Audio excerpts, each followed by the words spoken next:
Findaway presents Treasure Island by Robert Louis Stevenson. Part 1. The Old Buccaneer. Chapter 1. The Old Sea Dog at the Admiral Benbow. Squire Trelawney, Dr. Livesey, and the rest of these gentlemen having asked me to write down the whole particulars about Treasure Island, from the beginning to the end, keeping nothing back but the bearings of the island, and that only because there is still treasure not yet lifted, I take up my pen in this year of grace, and go back to the time when my father kept the Admiral Benbow Inn, and the brown old seaman with the sabre-cut first took up his lodging under our roof.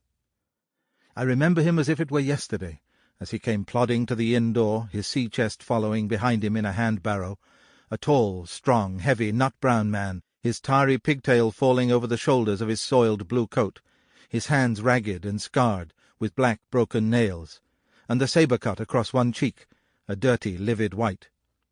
I remember him looking round the cove and whistling to himself as he did so, and then breaking out in that old sea-song that he sang so often afterwards.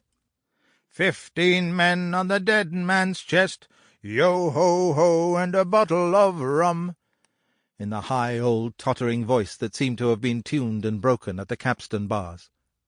Then he rapped on the door with a bit of stick like a handspike that he carried, and when my father appeared, called roughly for a glass of rum. This, when it was brought to him, he drank slowly like a connoisseur, lingering on the taste, and still looking about him at the cliffs and up at our signboard. "This is a handy cove," says he at length, "and a pleasant situated grog-shop. Much company, mate?" My father told him no, very little company, the more was the pity. "Well then," said he, "this is the berth for me. Here, you, matey," he cried to the man who trundled the barrow, "bring up alongside and help up my chest. I'll stay here a bit," he continued. "I'm a plain man, rum and bacon and eggs is what I want, and that head up there for to watch ships off. What you mought call me? You mought call me Captain.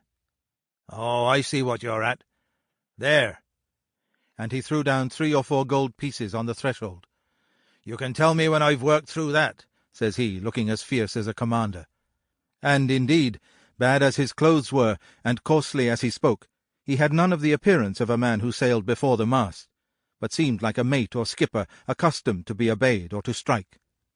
The man who came with the barrow told us the mail had set him down the morning before at the Royal George, that he had inquired what inns there were along the coast, and hearing ours well spoken of, I suppose, and described as lonely, had chosen it from the others for his place of residence, and that was all we could learn of our guest.